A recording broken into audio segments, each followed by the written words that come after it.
Good morning student. आज हम पढ़ेंगे कक्षा 5वीं का गणित। इसमें अध्याय 18 है परिमाप। इसके बारे में बहुत सारी चीज़ें कल पिछली कक्षा में पढ़ लिए थे। इसमें क्या देखे थे कि किसी भी आकृति का परिमाप किसी एक बिंदु से स्टार्ट करके किसी एक बिंदु पर स्टार्ट करके उस पर रेखा पर चलते चलते चलते अगर उसी बिंदु पर वापस आ गए तो जितनी लंबाई तक आप चले हैं वो क्या होगी, उसकी परिमाप होगी। कभी भी बंद आकृति का ही परिमाप ज्ञात किया जा सकता है, खुली आकृति का परिमाप नहीं निकाला जा सकता।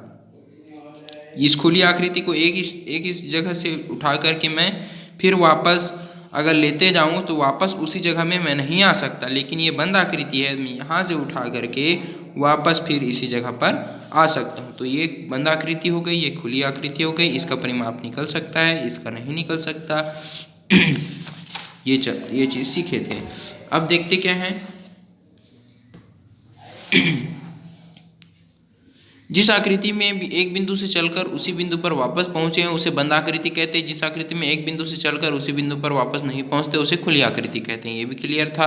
फिर ये पढ़े थे हम कि हम केवल बंद आकृति का ही परिमाप मालूम कर सकते हैं। इस प्रकार किसी बंद आकृति के चारों ओर की कुल लंबाई का उसका परिमाप कहलाती है।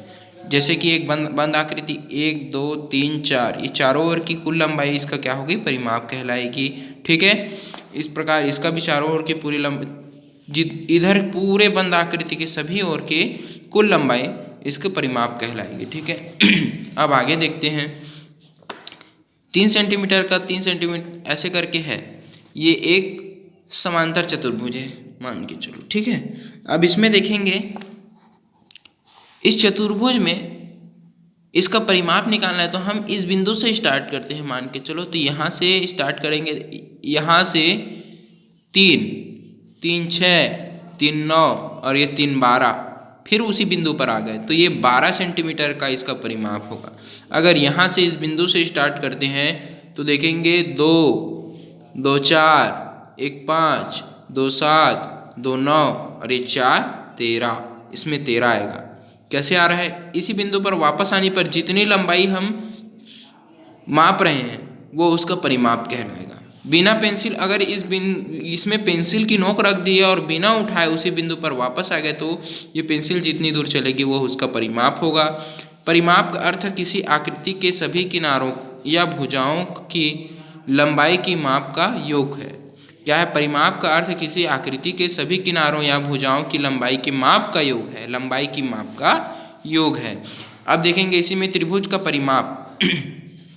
नीचे कुछ त्रिभुजों के चित्र दिए गए हैं और उनकी क्या है, भुजाओं की माप दी गई है।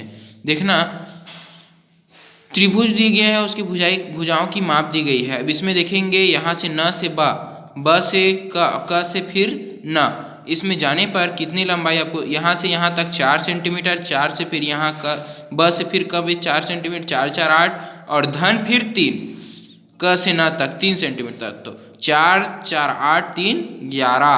तो इस त्रिभुज ब न क यहाँ ब से अगर न से फिर क से फिर ब, ऐसे आने पर यह त्रिभुज ब न क या क न ब, ऐसे कुछ भी लेंगे, इस त्रिभुज का परिमाप कितना होगा, 4 4 8 3 11। इसका त्रिभुज का परिमाप कितना होगा 3 3 6 3 9। इसका परिमाप कितना होगा 4 4 8 5 13।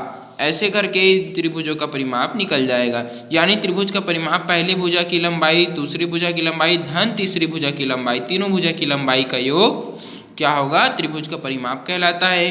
त्रिभुज का परिमाप त्रिभुज के तीनों भुजाएं की लंबाई का योगफल त्रिभुज का परिमाप कहलाता है। इसके आगे देखेंगे आयत का परिमाप। आयत का परिमाप देखेंगे, नीचे बने आयतों का परिमाप बताओ। 5 सेंटीमीटर 4 सेंटीमीटर, इधर का नहीं दिया है, इधर का नहीं दिया। देखेंगे आप, आयत में जो आमने सामने की भुजा बराबर होती है तो लंबाई चौड़ाई दोनों बराबर होती है। तो देखेंगे इसमें 5 सेंटीमीटर ये है तो ये भी 5 होगा, 4 ये है तो ये भी 4 होगा।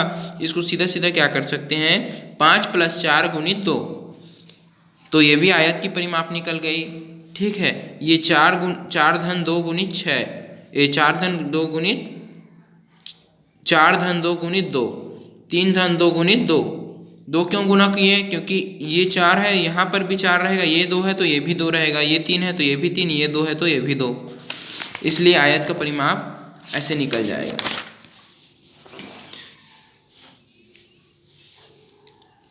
तो आयत की लंबाई या आयत का परिमाप कैसे? लंबाई प्लस चौड़ाई, लंबाई प्लस चौड़ाई।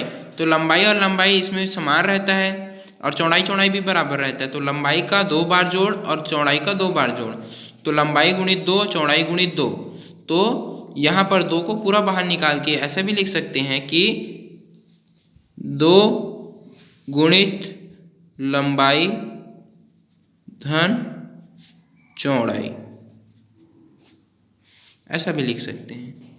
आयत का परिमाप 2 गुणित लंबाई धन 2 गुणित चौड़ाई या 2 गुणित लंबाई धन चौड़ाई, ऐसा भी लिख सकते हैं। ठीक है। अब देखेंगे वर्ग का परिमाप। तुम्हें यह मालूम है कि वर्ग के चारों भुजाएं एक समान लंबाई की होती है, इसलिए वर्ग का परिमाप भुजा गुणित भुजा धन भुजा धन भुजा धन भुजा, ऐसे 4 बार हो गए।